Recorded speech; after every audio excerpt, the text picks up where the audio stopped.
Cha, or Mr. Cha for the students. I see a lot of familiar faces, a lot of new faces as well. I heard that some of you guys saw my first talk on YouTube. I feel a little famous. I've never been on YouTube before, so it's a little nerve-wracking. I do want to say thank you for this opportunity, for letting me speak to you guys. I really do like talking about education, and today's message will be a bit more spiritual, more philosophical in nature, and it's a message really for Christians, I believe. So, keeping that in mind, let's go and start today's talk. So, quick reminder, right? We talked about the 5 steps and how we can approach education with a better context, right? We first talked about agency, right? Agency means we're taking ownership and responsibility for our own learning. We're not blaming others. We're not saying, Mom, Dad, it's because of you I'm studying.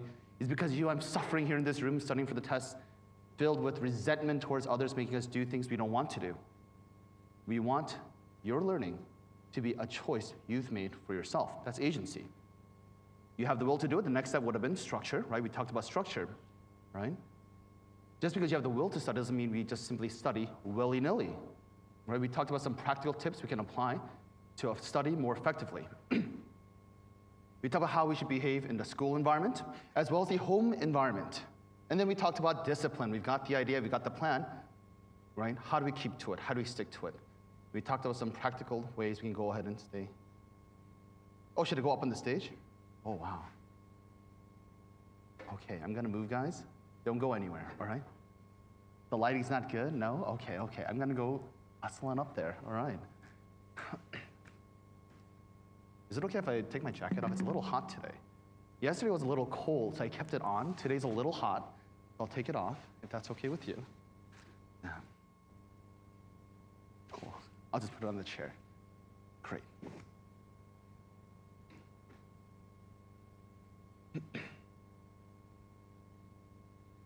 Yeah, so we talked about discipline and how to go ahead and properly apply our willpower to stick to the structure we set for ourselves. We talked about some practical techniques like when we're getting distracted, not panicking, not feeling down on ourselves, but taking it slow, noting the distractions, right?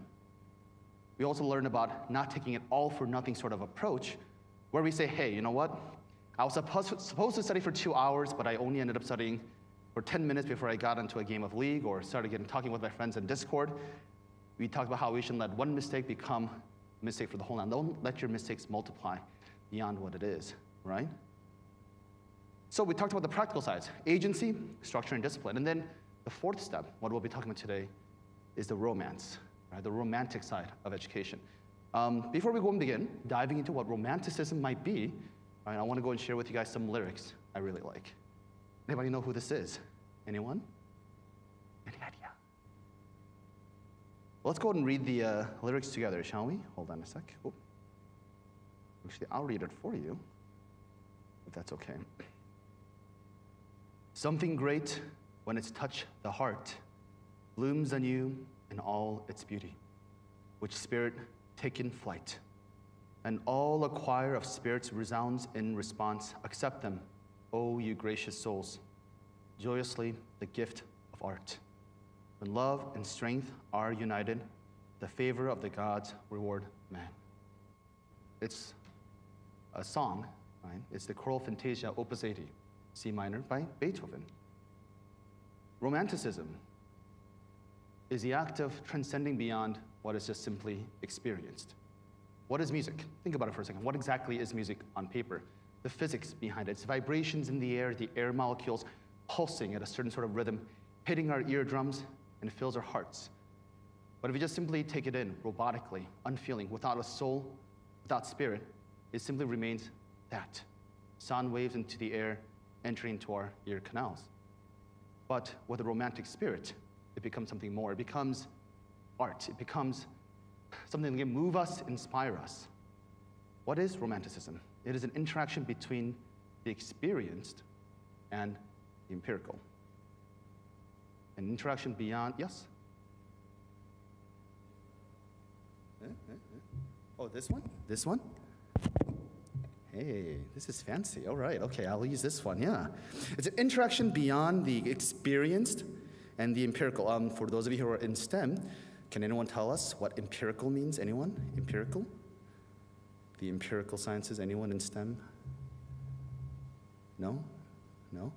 Empiricals is another way to go and describe knowledge we derive from things we experience, like the scientific method, right? So we go and take our experiences. John Dewey says, education is nothing but the formalization of experiences. The teacher stands in front of you, guides you through different things you can go and be exposed to. Mathematical theorems, stories from the past, educational experiences, curated, organized, packaged, and delivered to you. That's how he describes education. He says education is nothing but an experience. But there are things that it transcends the five senses. And what is that interaction? When we learn something, when we go and experience something, it can become more than just simple vibrations in the air, things we see or feel. There's appreciation, there's devotion, inspiration, and for us Christians, even moments of faith. Beautiful bridge in Paris. I've had the great honor of going to Paris. It was very pretty, right? You know, you can go and take your date there, walk on the bridge, right? What would you see? How would the moment feel to you? If you're filled with love and romance, it feels as if the temperature's just right, the lighting just extra special. It seems the moment transcends the self. It is a moment of love, you go on and say. But in the end, what is it? It's just simply a bridge, and it's autumn, and the sun is about to set. Nothing beyond that. But you go and say, oh my gosh, it's so pretty, it's so beautiful, right? That's an example of romanticism in action. We go and take an experience that's shared with another person and transcend it beyond. And as you can see, we're going to try to do that with education today as well, right? We know this. I think they do this quite often in Korea as well. And they also do this in France. You know those, right? Little love locks, right? You go with someone you love, you take the little lock, you put it in the bridge, and you go and say, you and me forever, right? And then 1 week later, they'll snip it off, but it doesn't matter, right? The reality of it doesn't matter. The experience it, the actual facts of the matter. You took some metal, made in some factory, you bought it for $2.99 or maybe $8.99 from a vendor in the street.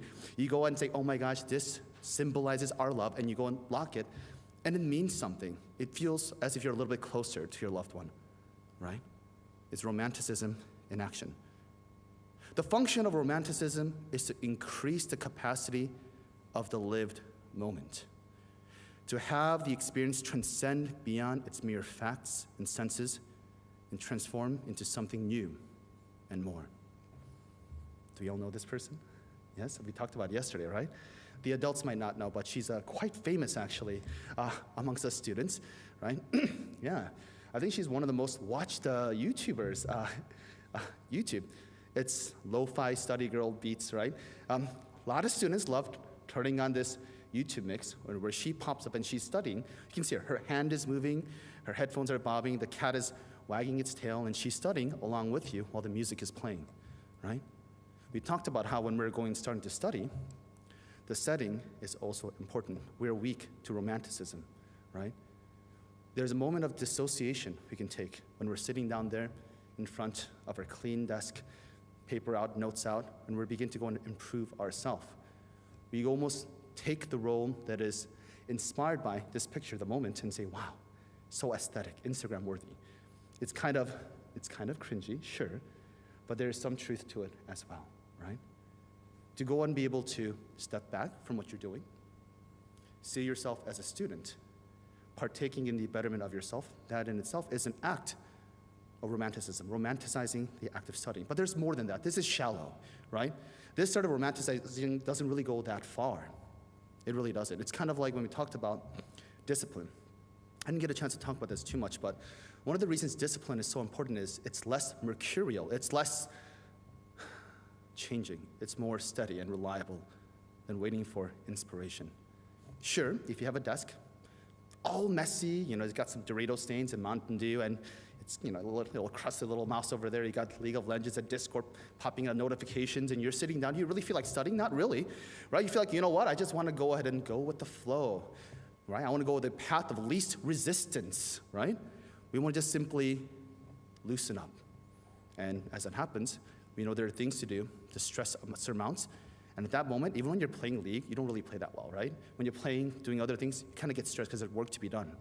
Sure, when you haven't created for yourself a setting properly to study, if you haven't properly applied the romanticism, it can be hard. But even after applying this initial sort of push, you clean up your desk, you get your notes out, it's extra pretty, you get your favorite pen out, you got some lo-fi beats playing in the background, you're ready to study. How long do you think that goes on for? I'm sure we've done this many times. If I just clean my room, I'm sure I'll be able to study really well, right? If I just go and get everything else right, it'll be really good. Romanticizing studying is a great catalyst, but it doesn't serve as an engine. I repeat, romanticization of studying is a great catalyst to get you going, but discipline is the engine that'll keep you studying reliably. Are you going to sit there all day for some inspiration to come? You think that moment of newness when your dirty desk is finally clean, you know how long that euphoria would last? Not very long. It doesn't last long. Do not let yourself become slaves to things external to you, things that are ever-changing, unreliable. Discipline is what you need to study reliably, consistently, not being at the whims of your feelings, right? So once again, romanticization, wonderful, be the lo-fi girl, get started, but then apply discipline to continue on studying. But beyond just the act of studying, there's meaning to be found in education. Here's a quote, I'll read it to you, or read along with me, right, silently. Our ideas of education take too narrow and too low a range. There is a need of a broader scope, a higher aim. True education means more than the pursuit of a certain course of study.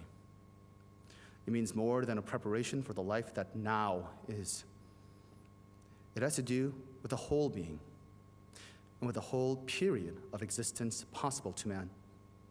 It is the harmonious development of the physical, the mental, and the spiritual powers.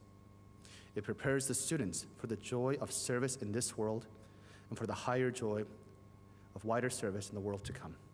Anyone know who said this? Anybody? Give it a guess. Yes, Ellen G. White, from her book on education. She envisions an educational experience only possible for Christians, for people of faith. What exactly is the education that takes too narrow and too low a range? If I asked you, is the purpose of education to get a job? At the very least, even non-Christians will hesitate. If you ask them, is the purpose of education just to simply get a job and make money? They will hesitate. But then you ask them to reflect upon their lives and how they pursue their learning, it sure does look that way, doesn't it? It takes too narrow and too low a range. What's your major? What are you going to do after you grow up? What college are you going to? What's its ranking on the national ranking boards, right? How much money are you going to make? These are superficial things. I'm not saying that's not important. But to demand so little out of education is doing it a disservice, not only to the craft, but to yourself. We're Christians. Don't take education in such a narrow scope, too low a range. So what exactly is there? What is the romanticism? That's about what meaning can we derive? What spiritual edification can we find in education? I think there are 4 steps. As we learn desire, right? Want. Then we find inspiration, then faith, then identity. I want to talk about the first one, want. I'm going to read a little excerpt for you. It's by Socrates, and it was during the apology. Here, the apology doesn't mean he's apologizing for something. The apology is a famous work written about Socrates by Plato, where Socrates is about to be executed. He's on trial for teaching the youths of Athens, telling them about what to think about, questioning the ways of life. And the leaders of Athens say, defend yourself, because you're making them ask a lot of questions, right? And this was his defense. He says, perhaps someone might say, but Socrates, if you leave us, will you not be able to live quietly without talking? Because they told Socrates, leave. You're being really annoying here in Athens. Now, this is the most difficult point on which to convince some of you. If I say that it is impossible for me to keep quiet, because that means disobeying the God, you will not believe me and will think I am being ironical. On the other hand, if I say it is the greatest good of a man to discuss virtue every day and those other things about which you hear me conversing and testing myself and others, and here's the key part, the crux. For the unexamined life is not worth living for man. You will believe me even less. Socrates was not a believer, but he recognized something fundamental in all of us, a desire to know. He looked within himself and found so many inconsistencies. He strived to understand what justice is, what is right, what is wrong, and he found that all these people, these leaders that go on saying, this is right, this is wrong, Socrates would question all of them, the Socratic method, and say, do you really know what right and wrong is? Because I don't know. Do you really know what justice is? Because I don't know either. What is truth? He says, I don't know, but I sure do wish I could know. And I believe just because we want an answer doesn't mean we should stop asking. And so he would teach everyone in Athens, ask why? What is truth? What is justice? And don't just simply take all your assumptions as is. He encouraged this sort of self-reflection. The life unexamined is not worth living. What he's saying here is life is worth examining, right? Before we're Christians, before Socrates, people will ask, why do we live life? And he goes and responds even further and says, education is the kindling of a flame, not the filling of a vessel. I like to think that as we go and learn sciences, math, English, reading, all these sorts of things, we become so intimate with an emptiness inside us, right? Before the scriptures, before we enter into faith, when we go and study all these things, you come to realize how little you know, how insignificant you feel. When he says education is not the filling of a vessel, but the kindling of a flame, I don't think Socrates was referring to the idea that there isn't a void to be filled, that education isn't the realization of there being an emptiness within us. He's saying that emptiness has no bounds. What is the difference between a vessel and just sheer darkness? Darkness has no ends, no boundaries, no borders. A vessel does. A flame flickering comes to realize how much more that needs to be made lit. This is from Ecclesiastes, the realization of Solomon, one of the wisest men, right, in all of human history. And from his many years of studying, gaining wisdom, let's hear what his profession is from having learned so much. Vanity of vanities, says the preacher. Vanity of vanities, all is vanity. What profit has a man from all his labor in which he toils under the sun? One generation passes away and another generation comes, but the earth abides forever. The sun also rises and the sun goes down and hastens to the place where it arose. The wind goes toward the south and turns around to the north. The wind whirls about continually and comes again on its circuit. All the rivers run into the sea, yet the sea is not full. To the place from which the rivers come, there they return again. All things are full of labor. Man cannot express it.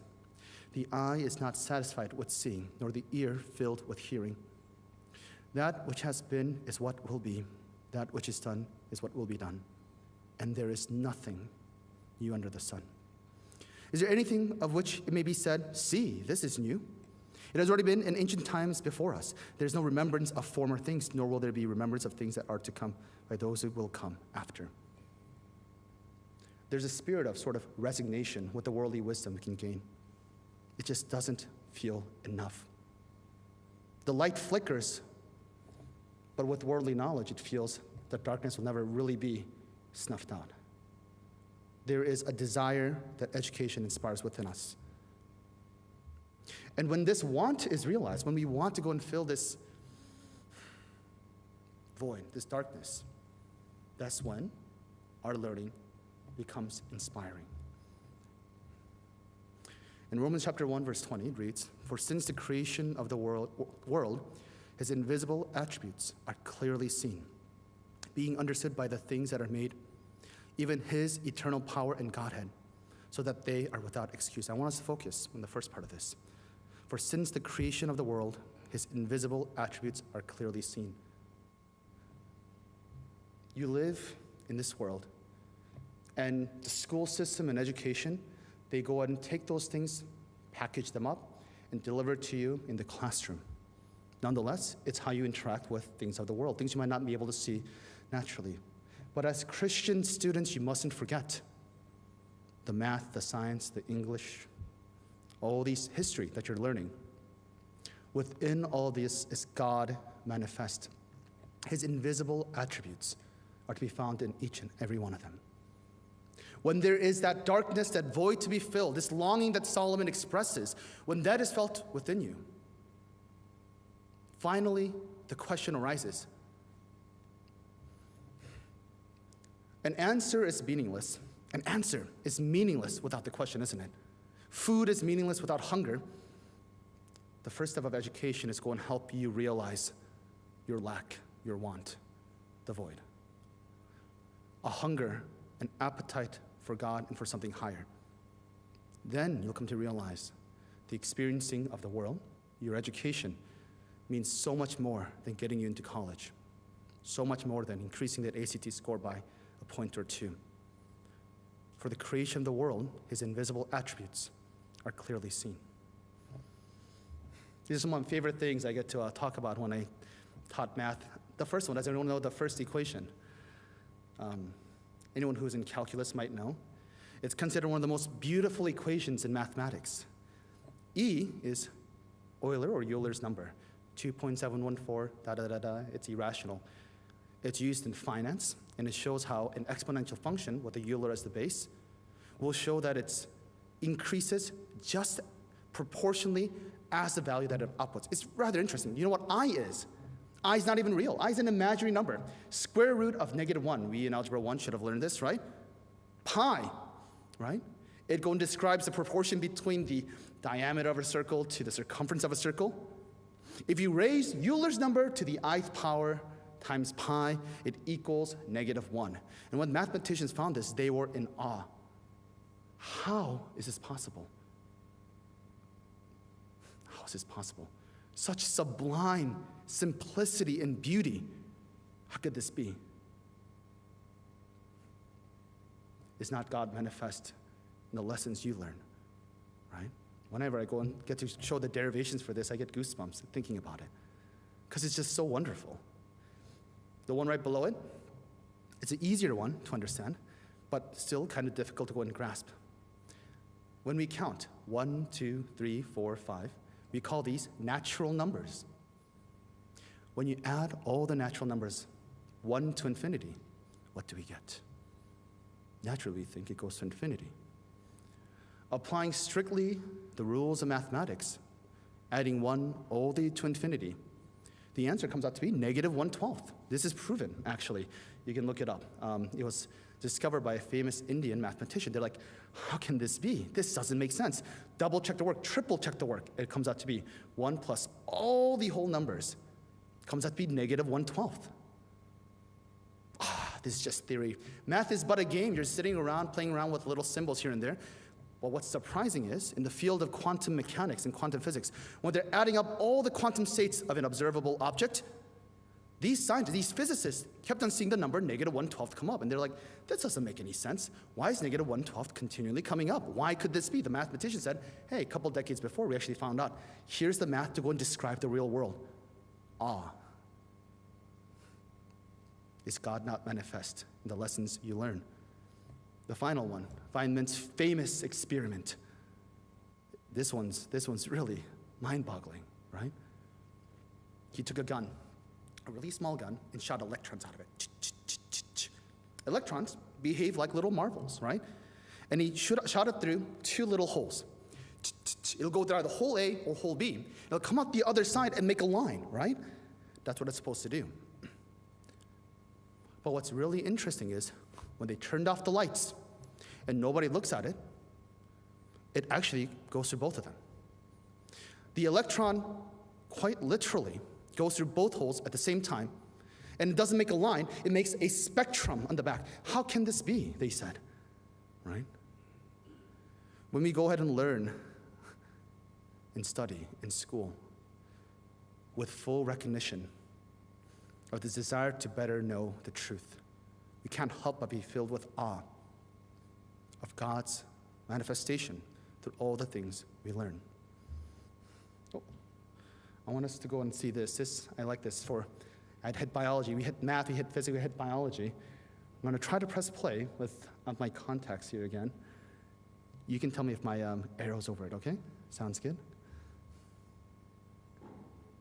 Yeah, click. Keep going. Is that good? Perfect? No. Would it be all right if I brought my computer down and someone could help me? Yes? Yeah, why don't you come and help me again? Great. Let's go and see this. I like this one a lot, right?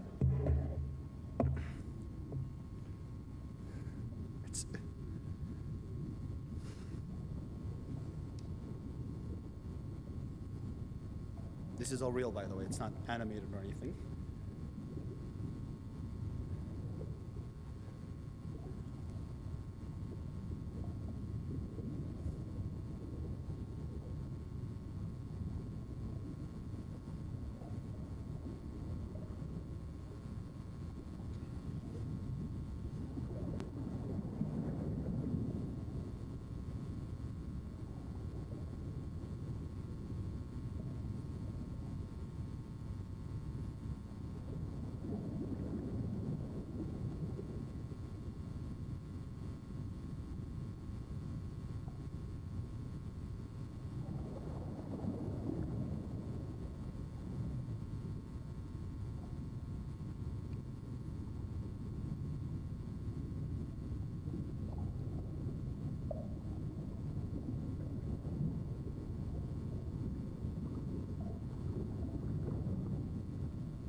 I'm visiting my mom from Atlanta, and I was surprised when I got into the house. There's a bunch of ladybugs everywhere.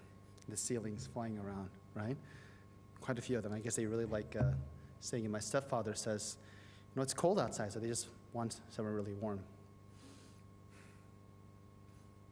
Even in one ladybug, there's so much complexity, so much wonder, right? How life is possible, starting from quarks, up quarks, down quarks, getting together to make our protons and neutrons, attracting electrons. These orbitals attracting and fusing and winding with one another to make bonds, right? More and more complex structures being created, from proteins to DNA to carbohydrates, fats. You get your phospholipid bilayer creating the outside of the cell, right? The mechanism, the central dogma of biology, taking the DNA and translating it into more protein, more cells, and duplication takes place. And one by one cell becomes 2, 2 becomes 4, becomes 8, and before we know it, we have life, right?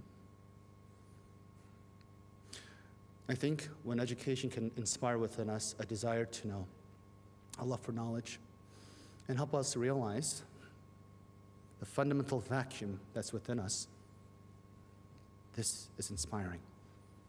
But as Ellen G. White said, if we take education and strip it down to nothing but something soulless, something with low virtue, this is nothing but a mandatory video you got to watch, right? Because there's going to be a quiz on it tomorrow. I hope you do well on it, right? It becomes something you go ahead and have on while you go sifting through your notifications or Instagram feeds, right? In nature, in the world, all the things we get to experience, it's a chance for you to get closer to the truth of God, right? And there's so much beauty to be experienced.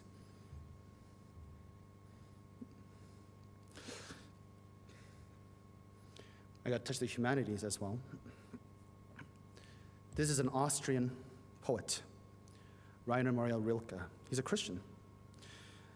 He was active in the late 1800s, early 1900s, and he really liked writing poetry. He found there's such beauty to the soul, to the spirit, to the world around. And he devoted years of his life to write just a few lines of poems dedicated to the beauty of the world and to God. And this was his testimony. For the sake of a single poem, you must see many cities, many people and things. You must understand animals, must feel how birds fly, and know the gesture which small flowers make when they open in the morning.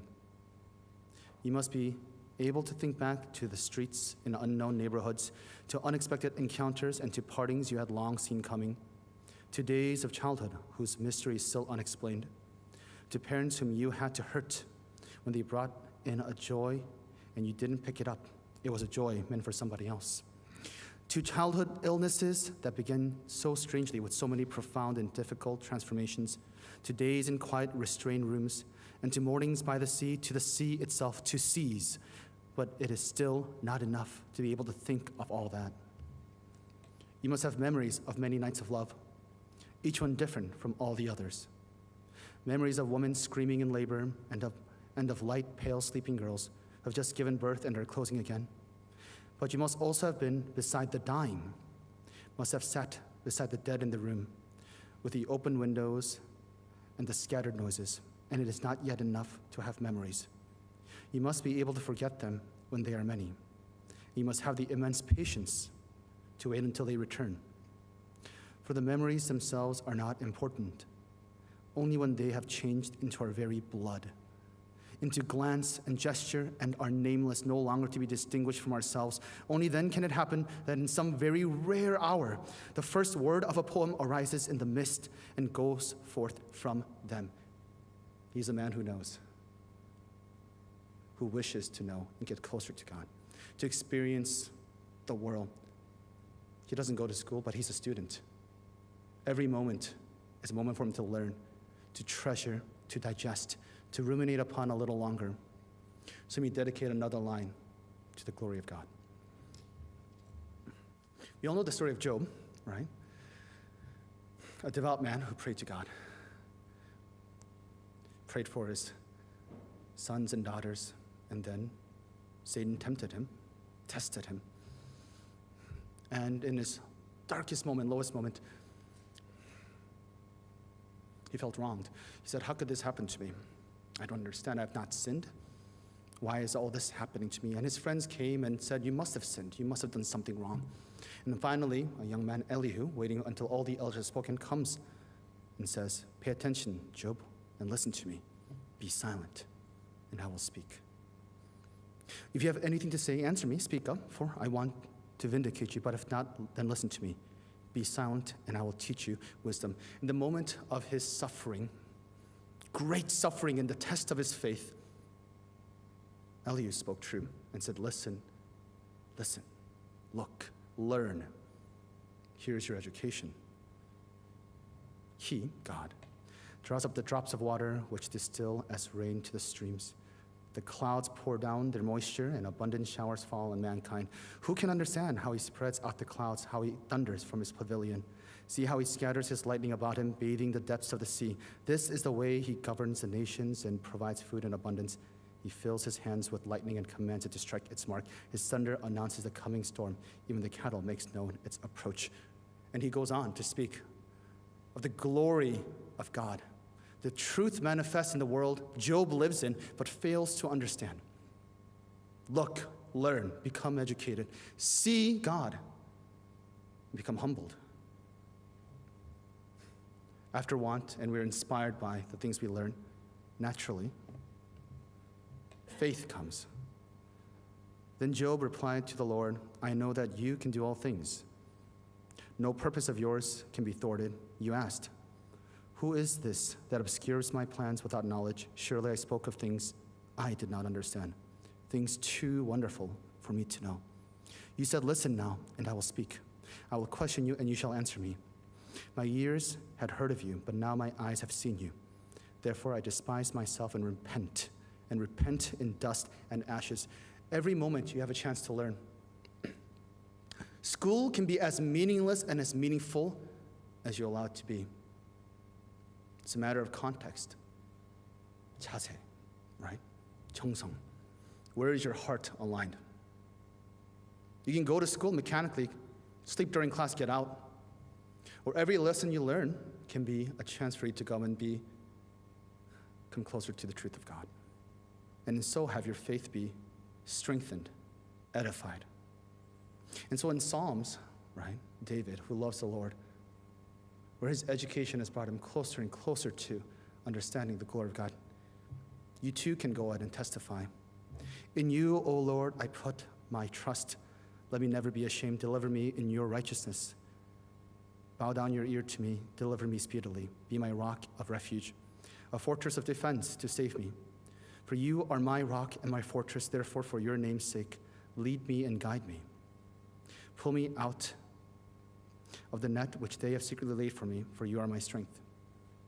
Into your hand I commit my spirit. You have redeemed me, O Lord, God of truth. I wanted to spend this time talking about education the way Ellen G. White envisioned it. An education that's a bit more meaningful, a bit more spiritual for us Christians.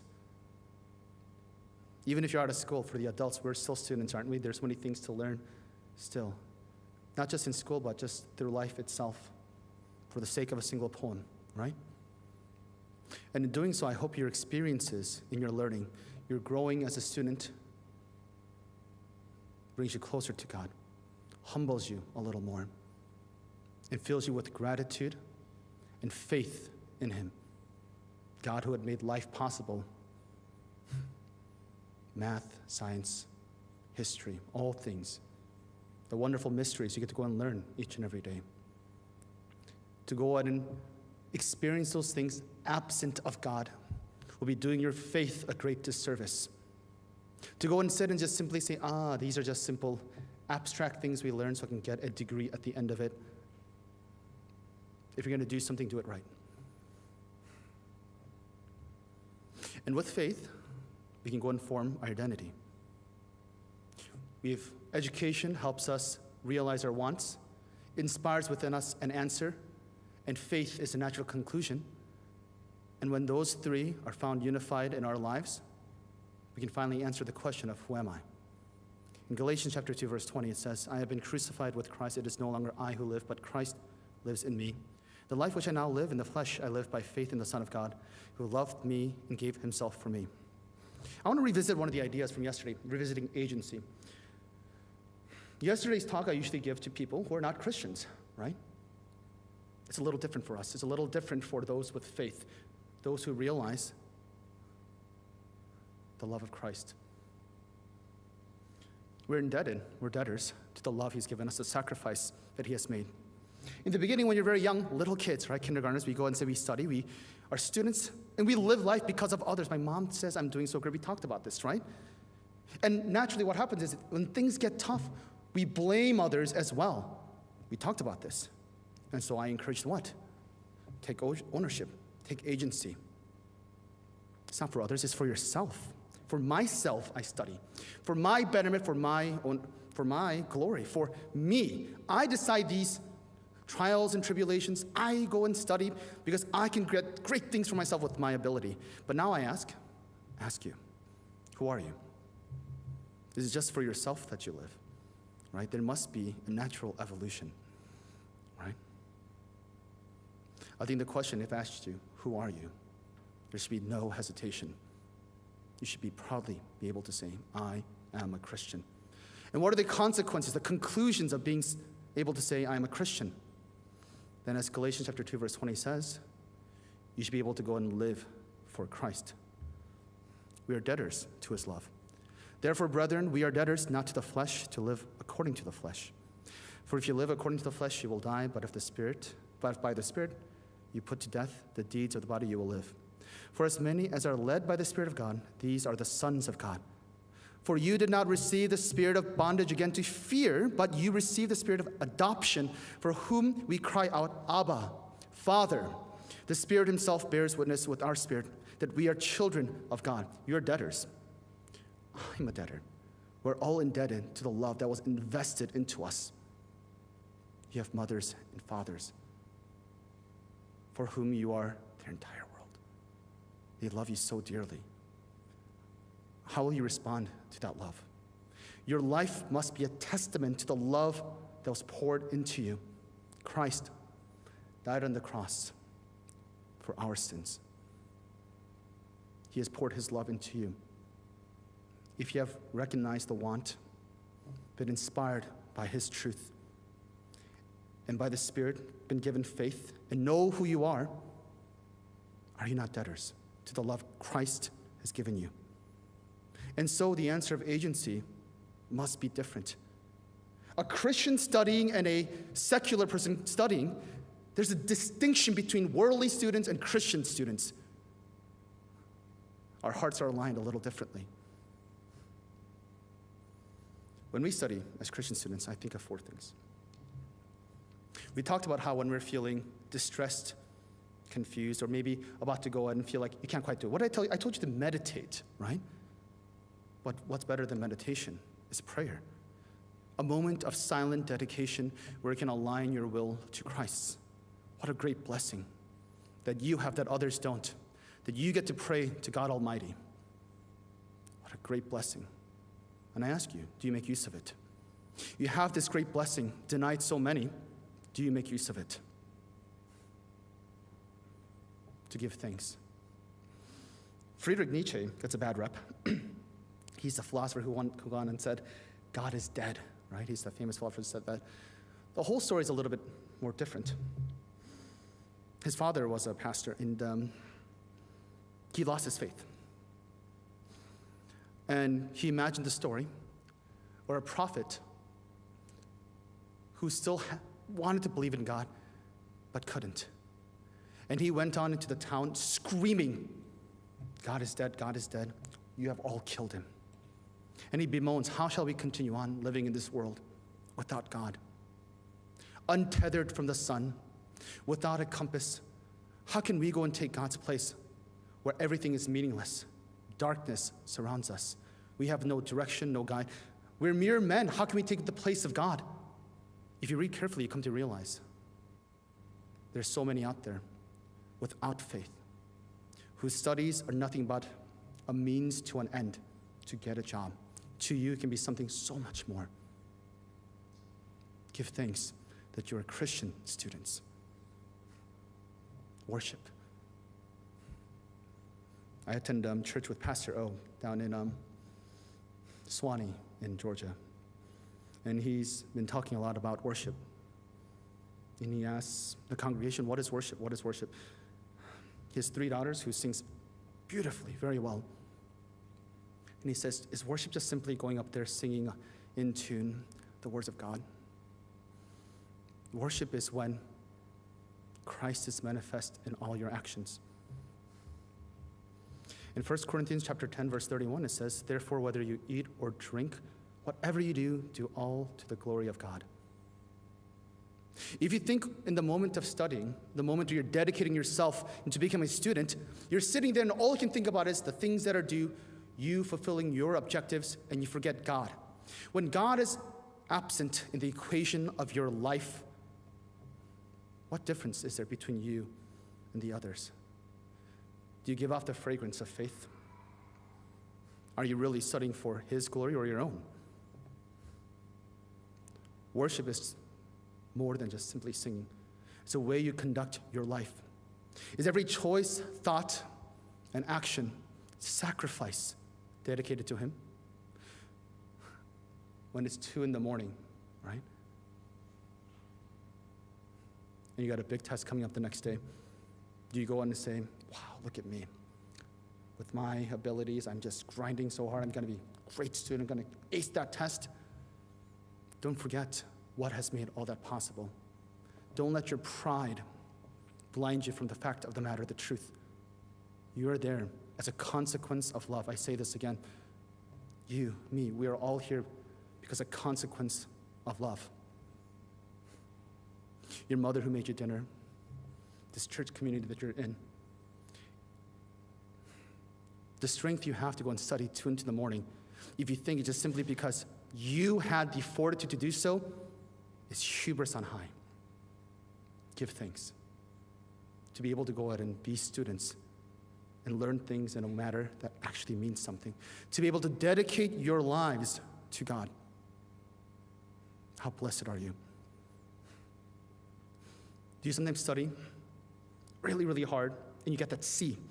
Oh, it happens sometimes. You study really, really hard. You did everything right and just get that test, you get a C, and you feel terrible. You judge yourself to be unworthy. You say, you know what, all my friends, right? They go and start comparing you, right? Say, oh my gosh, how could you get a grade like this? Your friend goes and says, dude, that test was so easy, and you just got to go and of course it was easy. If you're a worldly student, a secular student, that makes sense. In 1 Samuel chapter 16, verse 7, when Samuel was working with the Lord to pick the king of Israel, the Lord says to Samuel, do not look at his appearance or at his physical stature, because I've refused him. For the Lord does not see as man sees. For man looks at the outward appearance, but the Lord looks at the heart. God knows your intentions. Did you put forth your best effort? Then don't worry. God sees the sacrifices you've made in His name. God sees your suffering, your tribulations, what you struggle with. That was the message today, right? Shalom in the storm. Oh, what was it? Is it shalom in the storm? Yes. Peace in the storm, right? How lucky are you to be able to worship God even while studying? To know that God measures all your intentions and actions, right? And loves you unconditionally. To be able to go and give thanks back to Him for the abilities He's given you. And naturally, what comes then? Peace. Peace, right? Finally, then we have peace. We have a bad relationship with education. It's not the best, is it? It causes a lot of grief, a lot of insecurities and uncertainties. I've talked to a lot of students, and they ask questions about what they should do with their lives, how they should study these things. And deep down, I know any answer I give them really won't satisfy this itch they have, right? There's something fundamental, right, that you can't quite fix. It's like putting a Band-Aid giving a Band-Aid to a cancer patient. It's not enough. But with faith, as students, you get to have peace. You're not alone in all this. You have your brothers and sisters. You have God. You have a purpose. Give thanks to the Lord. So I ask, who are you? We talked about this. We'll revisit agency, right? If you're doing it for yourself, if you're studying for yourself or you're taking ownership of, then the question is fundamental. Who are you? You're Christians. You're Christian students. The Christian comes first. But if you go and profess and testify, I am a Christian, I say reflect on how you are a student. Is there any difference? And if not, there's cause for contemplation. If you say, I have faith, I'm a debtor to love. If you say you fully recognize the sacrifices and the love that your parents have given you and Christ has given you, you feel this in your heart, I am a Christian student, I ask you, examine yourself. The life unexamined is not worth living. Reset. James chapter 2, verse 14, verse 17. What does it profit, my brethren, if someone says he has faith but does not have works? Can faith save him? If a brother or sister is naked and destitute of daily food, and one of you says to them, depart in peace, be warmed and filled, but you do not give them the things which are needed for the body, what does it profit? Thus also faith by itself, if it does not have works, is dead. If you are Christian students, the way you study, the way you conduct yourself in school, at home, 2 a.m. at the night, there's a distinction. Why? Because you are the light of the world. A town built on a hill cannot be hidden. Thank you, everyone. And that's the end of the message. I'll take some questions if you have questions about education.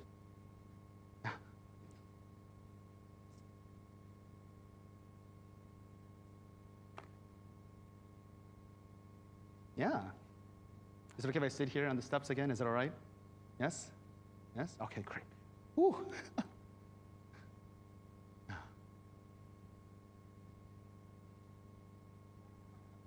Yeah.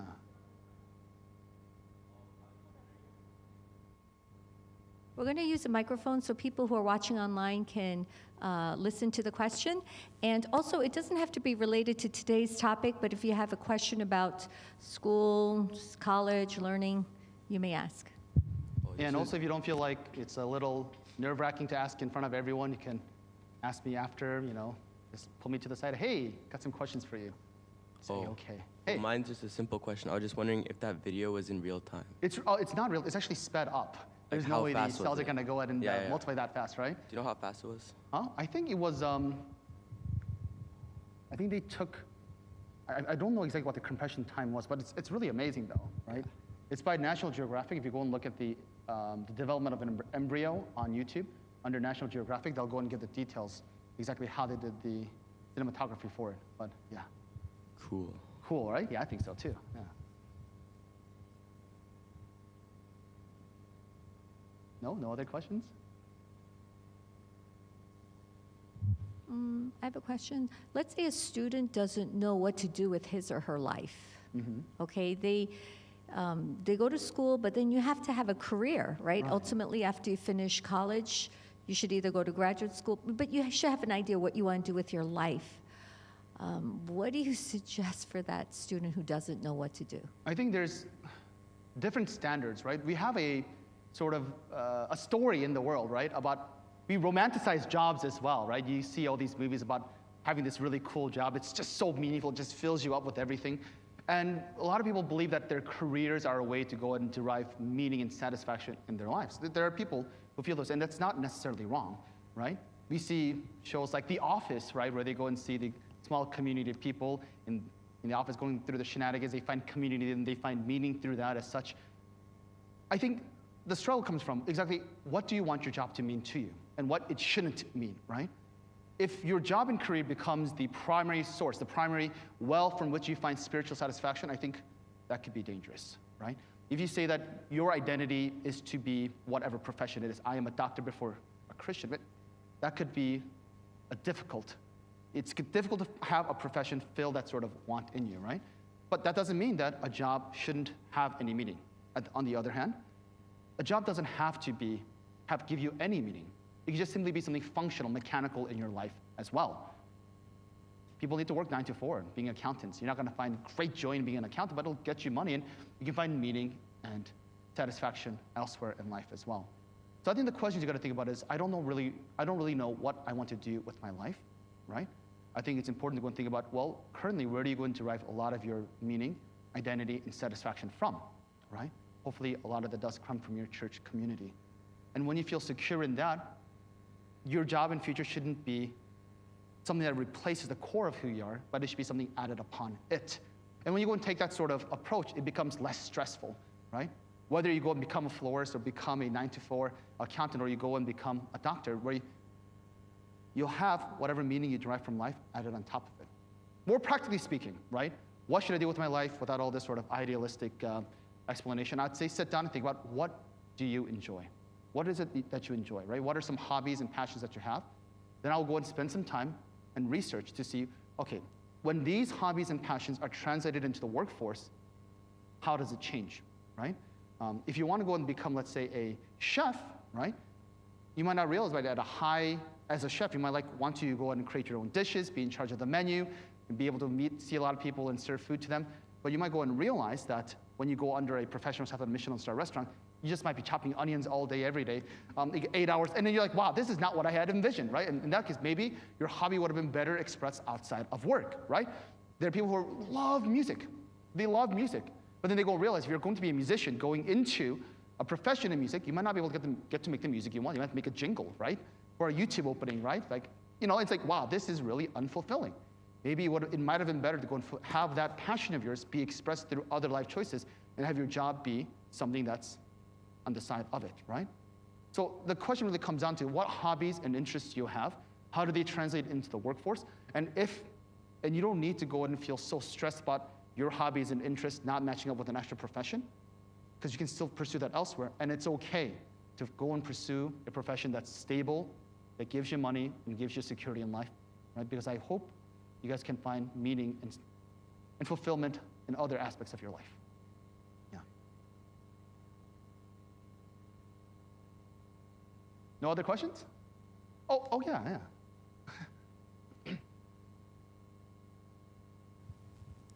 Do you have any study techniques that we should know about to implement our faith? Yeah. So he asked, are there any study techniques that you can go and implement to go ahead and get better at studying, right? I think a lot of times we focus on these sort of techniques, like little tweaks we can do, then all of a sudden everything sort of changes, right? We talked about sort of romanticizing the idea of studying, right? Cleaning your workspace to kind of get started. That doesn't go very far. And I'll be also honest, just changing your technique and feeling this sort of renewed spark, like, wow, I feel motivated because I'm going to use this new technique to study, it also doesn't go very far. The best way to become a better student or anything else in life is not to go and think about, if I only change this input, if something external to me can change, then I can become a better student. A better way to think about it is, how can I go ahead and develop within myself a sense of discipline and structure that's longer lasting, right? It's not saying if A, then B, right? We want to have it be contingent on something essential to us. Make discipline essential to who you are, and whether you use the Pomodoro technique or the flow technique, whatever technique you use, it'll be okay, right? The expression of your dedication and discipline is really secondary to the discipline itself, right?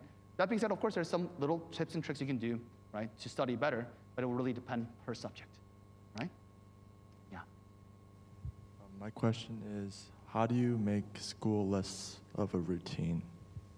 Well, so the structure of schools, if I remember correctly, was created kind of following the factory and prison systems, right? It is very routine. It's true, yeah, it is true, right? And being able to go and control people and make sure they're all moving along the lines, the ringing of the bell, right? Move on to the next. Right? It's very prison-like in a sense. It's by design meant to be sort of routine, right? You can't change school. You can change how you approach it at the end of the day, right?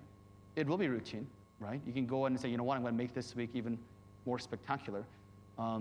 There is no one answer I can give you. Say, hey, just treat it like it's more meaningful, right? Wow, thanks. That's all I really needed, right? But I think it might help if there is a subject or topic that you're learning in school that you do find interesting, right? Maybe outside of school, without the constraints of grades and assessments, dive into a little bit more. We're living in an era where we can look up almost any topic we want on YouTube and other sources and get to learn much more about it, right? Being able to go and take agency, right, of your own education and kind of explore what it is you want to learn under your own terms can be a great way to go and catalyze, or maybe renew the passion you had for a topic that you might have lost through the routine of school, okay? Any other questions? Oh, yeah. You develop kind of like a more of a scientific mind. So there were some studies done, right, about math people and non-math people, right? And they found that there really, anything, categorizing yourself into being a math person or not a math person is the bias that leads you to becoming not a math person. And that in the world, there really isn't a math person or a non-math person. These things don't really exist. That being said, in terms of genders, there's sometimes a distinction between how we approach certain topics like spatial awareness, spatial learning. In terms of how to become more of a science person, I would go out and say, if you're trying to get into the chemistry, physics, engineering science of it, right? Building up your foundations in your math, being very comfortable with the very basics of algebra and geometry will help you feel more confident, right? A lot of times when they go and approach chemistry and physics, it's because the language of mathematics is a little bit uncertain to them. It's like taking a class, like let's say in French. If you're kind of shaky on French, right, whatever lesson being taught in French is going to be a little bit shaky to you. And this sort of lack of confidence can double down into forming an identity for yourself, saying, hey, I'm not confident because I'm not doing that well in it.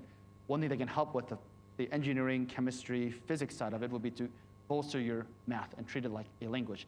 In terms of being a science person for something more soft, like psychology, biology, environmental sciences, I think what's nice is finding some reason to compel you to study these things, right? Usually in biology and environmental sciences, psychology, there's a specific topic that captivates you, right? And being goal-oriented and saying, I want to really learn more about this, and then all of a sudden you're studying for biology, psychology, chemistry becomes recontextualized. A good example might be, I don't know, we have, let's say that one of your family members struggles with cancer, right? And you want to go and become a doctor one day to go and help cure cancer. All of a sudden you have a certain goal, something real in your life. Now when you're going and learning about DNA, right? Proteins, cells, telomeres, all of these things, you're like, wow, all of a sudden there's new context and revitalization, a sense of purpose in learning all these things, right? So to recap, sciences, I would say look at the hard mathematical sciences and the more softer sciences. The harder sciences, I say bolster your strength in math. The softer sciences, I'd say it's good to go and find a personal captivation in the subject to help recontextualize how you're approaching those studies. Yeah.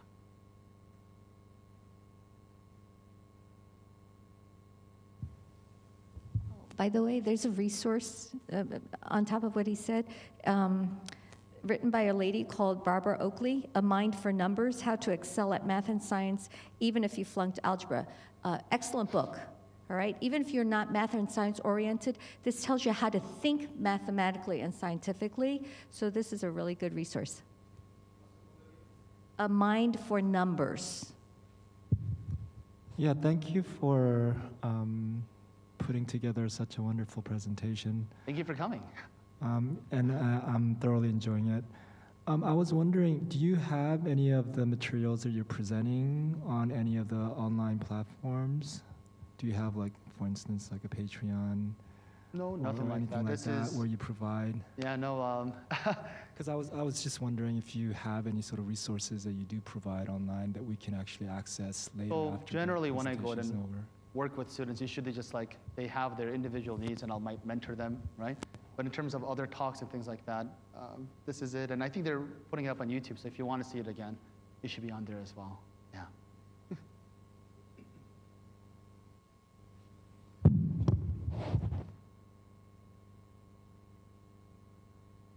Okay, so you run a tutoring center, right? I do run a tutoring center. Is that your full-time job? It's my full-time job, yeah. How did you know that that's what you wanted to do? So this is a funny story. When I was in high school, I had a very, very bad teacher, and I said, wow, they're really bad at teaching. This is terrible, right? You know, I feel like I could teach better. And so I actually took the students in my peers in my class, and I started teaching them. I just really, really enjoyed it. And I'm like, wow, this is so fun, writing on the chalkboard, talking about things, being able to, having a reason to study even more. And then later on in college, I actually got together and created the company, right? I created the study co in college with a couple of friends, and it was great because in the private sector, I get to go and explore what I believe should be the ideals of education without the constraints of the public curriculum. And I made a lot of mistakes along the way, being able to go ahead and adjust, like, being an educator, owning a business. And it was part-time in the beginning because, right, we were just starting off really low. We don't have any business debts or stuff. We just started bootstrapping, right? I was just the only teacher in the beginning. And so I used to do it part-time while teaching at a high school. And I get to learn more and more about my community, Atlanta, teaching, also develop my philosophy for approaching education. Yeah, and then this passion just continued to grow within me. I remember one internship that I had in college, because my grandparents were like, Jaemin, you're a doctor. I'm like, I don't really want to. He's like, just try it at least. I'm like, yeah, I'll try. And so I had the opportunity to go ahead and intern at Korea University's hospital as a surgical intern. It was very exciting, right? I get to go into the surgery room and do sutures and pick out bones and everything. It was at the pediatric orthopedics, right? But they also had a education center for kids because they're saying long-term to go ahead and learn English and math and catch up. And I remember I was so excited to just work on the curriculum there than the actual surgery room. I'm like, wow, like this, if anything, now I know this is what I really, really want to do. I got very lucky in that sense that I get to do what I love with people I respect. I have a great team back in Atlanta. We really feel like family.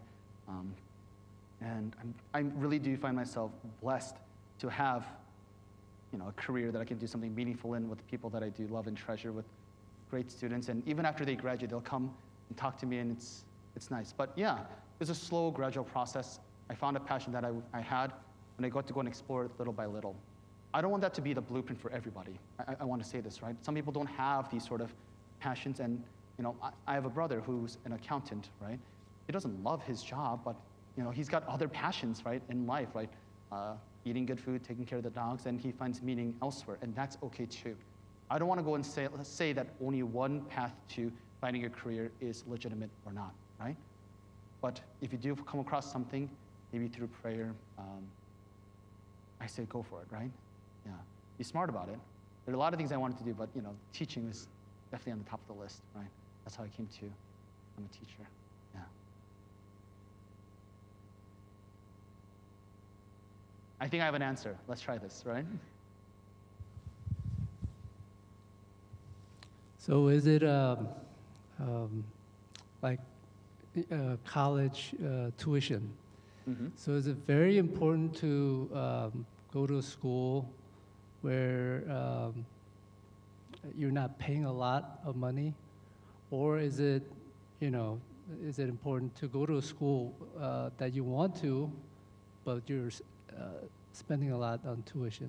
This is a great question, right? One thing that helps answer questions like this is to recontextualize how we view the goal of education. We talked a little about today, but even in a non-Christian sense, a lot of people in Asian communities kind of view the goal of education to get into a college, right? But once we go and recontextualize that college is a means to a greater end, right? In the case of like secular world, it's to go and talk about how colleges help us get a job at the end, right? And so the answer to that question would be, what is it that your child is trying to get out of college? If your child's trying to become a plumber, right, they shouldn't go to college. They should go to, I mean it, right? You should go to trade school and get a plumber's license and not waste money there. If your child wants to, let's say, go into medical school, right, it might not be that necessary to get a degree in a high, very expensive university. Instead of going somewhere, making sure their GPA is high, making sure their MCAT scores are high, and try to go into a more prestigious university. Unless you want to be, let's say, a medical researcher. In that case, it might be important to go into a more expensive university with more research opportunities, right? To best answer the question, go to a affordable college, right, to just get a degree versus non-affordable, a bit more expensive college with, let's say, a bit more perks, the answer is contingent on what are they trying to accomplish after college, right? Let's say that maybe you have a student who doesn't really know what they want to do. It might be worthwhile to go to that better college because there might be more opportunities when inspiration does strike. If you want to go into finance, for example, it'll be very important that you go into a college with good connections, right? Finance is not about what you've really learned in school. It's about, can you go and build up the network to get into the proper asset management firm at the end of it, right? So these are the sort of questions you'll need to go and explore with your child to find some clarity in what school should we go to. Right?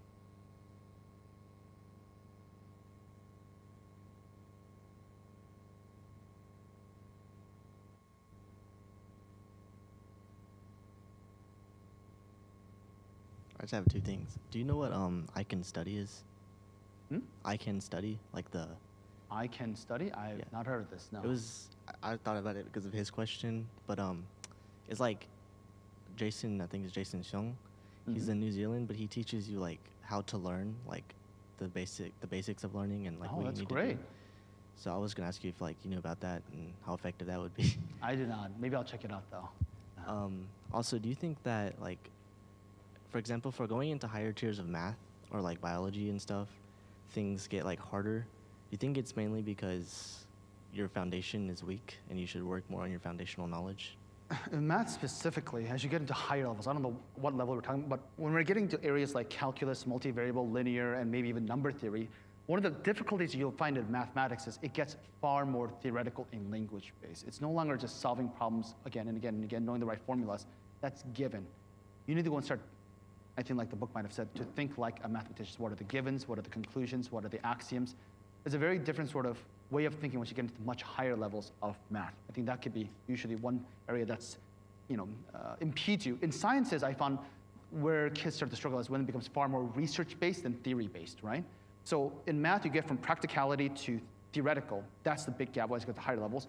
In science, we go from more concepts, against concept. Let's go and learn all the facts, to, okay, how is this actually being researched in the real life and understanding the experiments that are going on right now and how to set that up. It's that transition that a lot of students sort of struggle with when they get into the higher levels of these subjects. Yeah.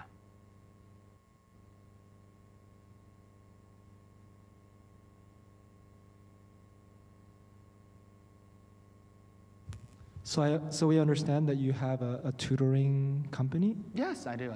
Do you offer tutoring online as well? Yeah, we have an office down at Georgia Tech with Georgia Tech students. And yeah, we have a studio on campus where we equip them with cameras, online whiteboards, microphones, and we go and see how they're teaching everyone kind of in a structured environment. And yeah, we do tutor people from out of state like Alabama, Michigan, Massachusetts, and California, all over the place, right? We also do provide in-person tutoring for people who live in Atlanta, right, in the Swanee location there.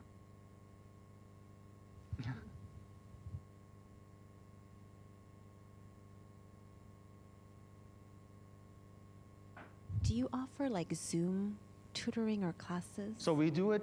We found that with some research, we actually signed up for the Google business plan where the video's really clear there.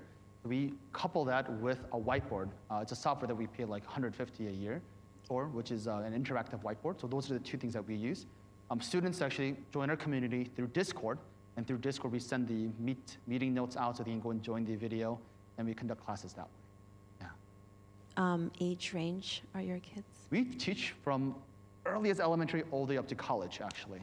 Yeah, the college level students who are like looking to get GMAT, MCAT, GRE, those students, I and a few other teachers will teach.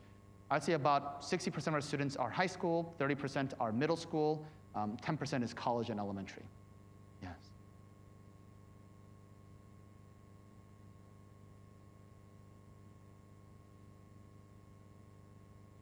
Great. Is there any other questions? No? I love questions, so ask away. So I know that my son, he primarily is learning online with live teachers. What sort of disadvantages or maybe advantages between online learning versus actual schoolroom learning that you found that is useful to know before getting into, let's say, online learning versus, let's say, a physical learning? Yeah, of course. I would say, generally speaking, if kids have a difficult time paying attention, like kindergarten and elementary school, they look for a lot of facial cues to kind of stay focused on the subject matter, right? There are a lot of things you go and learn when you go and become a teacher, techniques you can use. Like, for example, sitting on the same side as a student, lowering your eye level, looking at the same thing. These show to be very effective at early ages, but from middle school to high school, they show that the effectiveness sort of peters out a little bit more. And so for early students, kindergarten, elementary, I found that online learning doesn't work that well because they need that sort of face-to-face human interaction to go and guide their attention and trick them into learning for those really early ages. But middle school, high school, once they're more goal-oriented, right, we found that actually in some cases they have an easier time sort of paying attention a little bit more because they're used to kind of being on the computer quite a bit, right? The disadvantages, however, would be if the media presentation is lacking. The video isn't very clear, the sound isn't coming out that great, and there's sort of these little hiccups you have in the technological sort of connection. At that point, if students get distracted, they can find it to be difficult to go and adjust to. But a lot of the tools that we use actually online, we use in person at the same time. We still use the interactive whiteboard even when we do these in-person learnings because students do prefer to do it that way. One other advantage with online would be it's convenient, right? You're not wasting time driving to and from the center. So we found those advantages as well, right? The disadvantages would be, once again, if you are more susceptible to paying attention because the teacher is sort of using these techniques to help you pay attention, that can be useful. But if the student is not necessarily having issues with paying attention, if they're wanting to go and get something out of the class, we found that it's equally, if not better, than just in person, right? It's really case by case, though. It really is case by case. Yes. So tomorrow, what will you be talking about? Tomorrow will be wrap up? colleges. Colleges. So we talked about how do we become good students? We talked about why is education important. Tomorrow we talk about where can it take us, right? I'll give you my experiences as a college admissions interviewer, what the standards, what they're going to be looking for, right? What's the most important thing for elite, mid-tier, technical colleges, and how to go ahead and optimize your high school, middle school education to increase your chances to get into the colleges you want. And post-graduation, what sort of options you would have going directly into finding yourself a career, what exactly, DAT, GRE, GMAT, what all these other tests do, right? And being able to go and align what it is you want out of life with the sort of college decisions you should make. And the basic idea behind tomorrow would be to go ahead and recontextualize our learning so college isn't the end goal, but to view college as a tool to achieve a more ultimate sort of goal, right? And that'll help you navigate your college admissions process and high school life more clearly. Yeah. Okay, and that will be 11 o'clock here. Yes. All right. Thank you. Thank you. Thank you, guys.